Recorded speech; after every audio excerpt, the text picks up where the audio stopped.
Nesta semana, o presidente Luiz Inácio Lula da Silva dispensou cerca de 40 militares que atuavam na administração do Palácio da Alvorada. Ontem, foram mais 13 militares do Gabinete de Segurança Institucional, responsável pela proteção do presidente. O governo federal dispensou 40 militares que atuavam em cargos administrativos no Palácio da Alvorada. As exonerações ocorrem poucos dias depois do presidente Lula demonstrar desconfiança em relação à atuação das Forças Armadas durante os ataques criminosos em Brasília.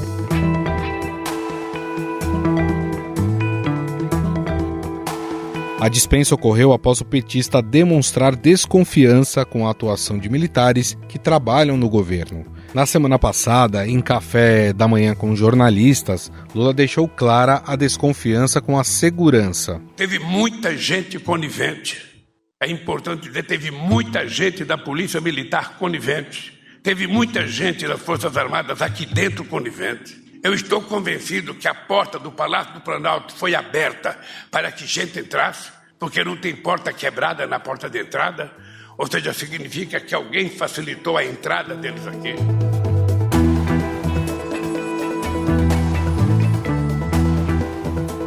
Neste encontro, Lula disse estar convencido de que gente de dentro do palácio deixou golpistas entrarem no dia da invasão ao Planalto, incluindo militares. O presidente disse ainda que falou com o ministro da Defesa e os comandantes das Forças Armadas que, por muito menos, teve gente presa e torturada na ditadura. Aliás, o ministro José Múcio Monteiro, que tem sido alvo de aliados de Lula, por enquanto, conta com a confiança do presidente. Eu confio nele, é um companheiro da minha relação histórica, tenho o mais profundo respeito por ele, ele vai continuar. Se eu tiver que tirar a cada ministro na hora que ele comete um erro, vai ser a maior rotatividade de mão de obra da história do Brasil, porque todos nós cometemos erros. Então o Zé Múcio vai continuar.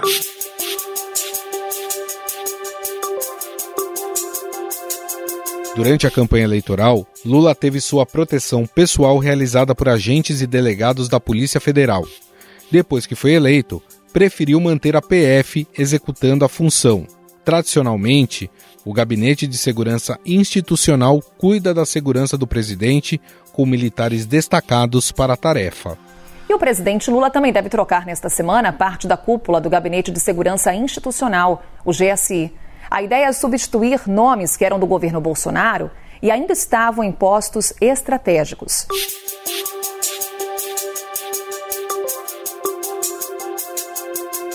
Além disso, a ordem do Palácio do Planalto é desmilitarizar a esplanada dos ministérios. Nos primeiros dias de governo, a equipe do presidente Lula começou a retirar militares da ativa e da reserva de cargos políticos. O processo atinge integrantes das Forças Armadas, policiais e mulheres e filhos de oficiais nomeados em postos-chave pelo ex-presidente Jair Bolsonaro.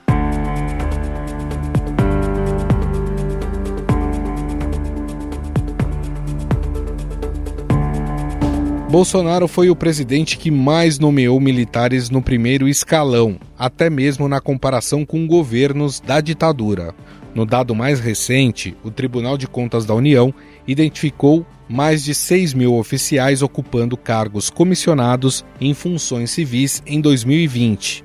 O ministro da Casa Civil, Rui Costa, afirmou ao Estadão que os militares só permanecerão em cargo civil a pedido direto de algum ministro. Troca dos assessores, que são cargos comissionados, eles estão ocorrendo em todos os ministérios, ocorrerão independente de serem militares ou civis, porque cargo comissionado é cargo de extrema confiança do seu chefe.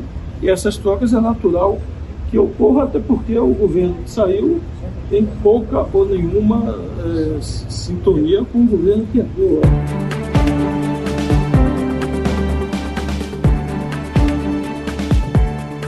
A ex-ministra do Planejamento e atual secretária executiva da Casa Civil, Miriam Belchior, foi escalada para fazer o pente fino em todos os cargos comissionados do governo, incluindo os militares. Diante da disputa por vagas e da resistência de militares a deixar os cargos, o ministro da Defesa, José Múcio Monteiro, foi encarregado de acalmar as forças. Responsabilidade pela condução equilibrada do espírito conciliador. cooperativo e agregador que vejo permear todas as relações profissionais e pessoais no âmbito desse Ministério e das Forças Armadas que o integram.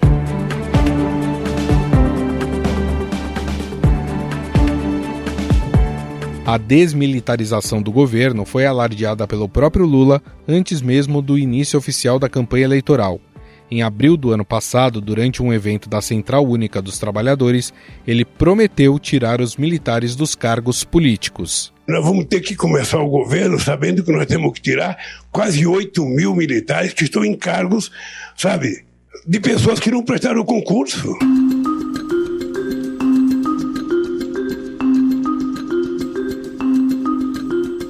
No entanto, a avaliação política é a de que essa retirada em massa passaria uma mensagem de que os militares estão sendo desprestigiados, o que estrategicamente não é interessante para o petista no momento em que ele mesmo tenta pacificar a relação com as Forças Armadas. A questão que se põe agora é como tratar o racha e os radicais em particular dentro do Exército. É importante lembrar que boa parte dos comandantes foram coniventes com os acampamentos bolsonaristas, de onde saíram os vândalos que depredaram prédios públicos. Para parar as arestas, Lula deverá ter uma reunião até sexta-feira com o ministro da Defesa José Múcio e os comandantes do Exército, da Aeronáutica e da Marinha. Afinal, como desbolsonarizar as Forças Armadas sem causar grandes cisões? Sobre esse assunto, vamos conversar com a professora do curso de Defesa e Gestão Estratégica Internacional da Universidade Federal do Rio de Janeiro, Adriana Marques.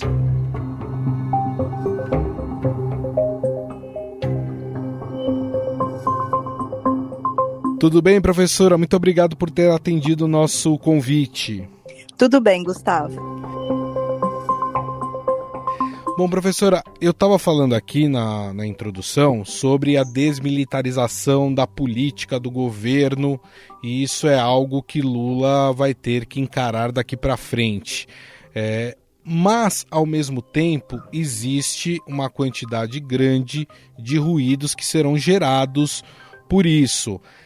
Quando se trata de forças armadas, de militares, é preciso ter um cuidado ainda maior para não desprestigiar esses militares e também resguardar essa relação que é tão importante? É importante ter cuidado em relação à maneira de exercer o mando sobre os militares. Nas democracias modernas, eu não estou falando da democracia brasileira, mas nas democracias mais sólidas, a relação de mando e obediência do poder político sobre, as Forças Armadas está muito bem estabelecida. Não é necessário haver um cuidado na relação com os militares, porque os militares têm muita ciência do papel que eles ocupam num regime democrático, que é de executar política de defesa. No caso do Brasil, como nós sempre tivemos uma inversão de papel, onde, como você muito bem colocou, os militares sempre participaram da política, sempre foram atores políticos, isso gera esse tipo de dificuldade toda vez que um governo tenta estabelecer o controle sobre as Forças Armadas. A gente pode dizer, professora, que o governo que saiu, o governo de Jair Bolsonaro, ele desvirtuou um pouco o papel das Forças Armadas. Digo isso porque a gente ouviu muitas vezes o discurso de que as Forças Armadas são poder moderador e quando, na verdade, na Constituição não está escrito isso, não tem nada lá que diga que as Forças Armadas é um poder moderador. Além disso, ele várias vezes falou que as Forças Armadas eram o último obstáculo para não se implantar um comunismo aqui no país. Esse papel foi desvirtuado pelo ex-presidente?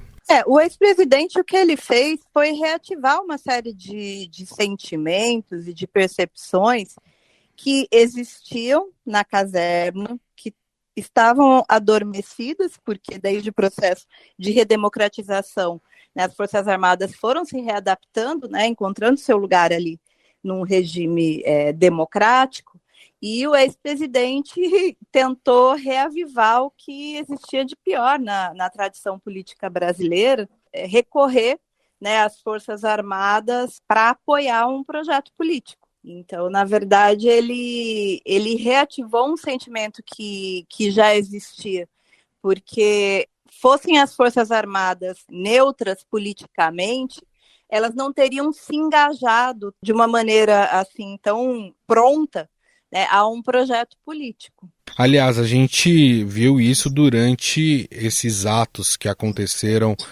no dia 8 de janeiro, até antes disso, né, com aqueles acampamentos em frente ao QG do Exército em várias cidades do Brasil. E também não há dúvida mais também de que alguns militares, sejam eles da ativa ou da reserva, participando dessas manifestações golpistas. Qual deve ser o papel do governo para tentar desbolsonarizar essas forças? É possível tirar essa ideologia bolsonarista de parte da tropa? É possível formulando uma política de defesa que deixe muito claro que o papel das Forças Armadas é de proteção do povo brasileiro, da soberania nacional e do nosso patrimônio, né, material e imaterial. Na verdade, é importante que as missões atribuídas às Forças Armadas sejam muito claras e que estejam circunscritas à defesa nacional. Esse foi um processo que, durante a Nova República, ficou incompleto, porque apesar de nós termos uma série de reformas institucionais que foram feitas, né, a partir da década de 1990, não se mudou muito a tradição de atribuir às Forças Armadas funções que não são diretamente relacionadas à defesa. Funções relacionadas ao desenvolvimento nacional, funções subsidiárias, onde as Forças Armadas, na verdade, substituem, né, a função de outras agências públicas e, às vezes, até do próprio poder público. Isso tudo fez com que essa tarefa de atribuir missões muito claras às Forças Armadas ficasse incompleto. Então, eu acho que agora o novo governo não vai mais poder adiar essa decisão de estabelecer missões claras para as Forças Armadas brasileiras. Nós sabemos que, pela leitura dos juristas, né, o artigo 142 ele não atribui papel moderador às Forças Armadas. Uhum. O problema é que a prática política, ela sempre teve um outro entendimento, porque sempre quando houve, e isso durante a República, essa prática não mudou, né, alguma situação mais difícil na área de segurança pública ou algum outro tipo de situação que exigisse que as instituições agissem de maneira rápida, as Forças Armadas foram invariavelmente acionadas. Isso passa, professora, por uma revisão da formação, e aí eu digo na questão curricular mesmo, das pessoas que ingressam nas Forças Armadas? Olha, se fala muito nessa necessidade de mudança dos currículos. Eu vejo um pouco de outra maneira, né? Porque, na verdade, eu dei aula numa escola militar. Uhum. Você passa ali 2 horas com o aluno, você passa um determinado conteúdo e eles vão absorver aquele conteúdo, mas as outras 22 horas eles estão convivendo com os pares, eles estão convivendo com os instrutores, eles estão convivendo nas vilas militares. Então, na verdade, esse processo de desbolsonarizar, como você colocou, as Forças Armadas, ele é mais complexo. Não é o fato de você mudar o currículo, mas você tem que mudar os valores, né? Você tem que mudar principalmente a forma de sociabilidade, porque não adianta mudar de cima para baixo, né? Colocar um determinado conteúdo ali, enfim, estudar aquele conteúdo, mas isso não significa que eles vão mudar a mentalidade. Esse processo ele é mais complexo. Agora, eu imagino, professora, que existe aí um trabalho árduo por parte dos comandantes das Forças Armadas e do ministro da Defesa, né, do novo ministro da Defesa, em relação a essas insurreições que aconteceram ou que acontecem dentro das Forças Armadas. A gente viu que há, de fato, um racha dentro das forças, enquanto parte ali da caserna tomou para si o discurso de caráter golpista de Jair Bolsonaro, ao mesmo tempo, os comandantes não quiserem embarcar na aventura de Jair Bolsonaro de contestar eleições ou até de destituir o presidente eleito Lula. O trabalho vai ser de fato mais árduo daqui para frente dessas lideranças, não só militares, mas também do ministro da Defesa? Certamente, e acho que além do Ministério da Defesa, o Legislativo também tem que assumir o seu papel nessa questão. O Legislativo ele tem uma comissão voltada para as questões de defesa nacional e tem a função de supervisionar as Forças Armadas. Eu acho que isso também se atribui muita centralidade ao papel do Ministério da Defesa, que de fato tem centralidade nesse ponto, mas não é a única forma de supervisionar as Forças Armadas.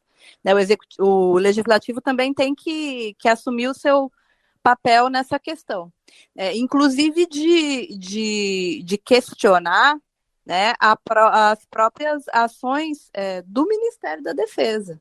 O ministro da Defesa até agora foi muito tímido na sua contenção aos atos golpistas. Ele adotou uma postura de conciliação, enfim, com essas forças golpistas que se mostraram muito equivocadas. Acho que a gente tem que analisar essa questão com mais calma. Professora, para a gente encerrar, pegando um pouco aí do caráter histórico, né? A gente teve um período em que as Forças Armadas foram tinham uma visão por parte da sociedade muito ruim em relação às Forças Armadas, que foi se deteriorando ao longo dos governos militares, e aí quando já chegou no fim dos governos militares, havia uma situação de crise econômica, crise social, e isso foi agravado por tudo que aconteceu ao longo dos governos militares, e aí havia uma percepção muito ruim da população em relação às Forças Armadas.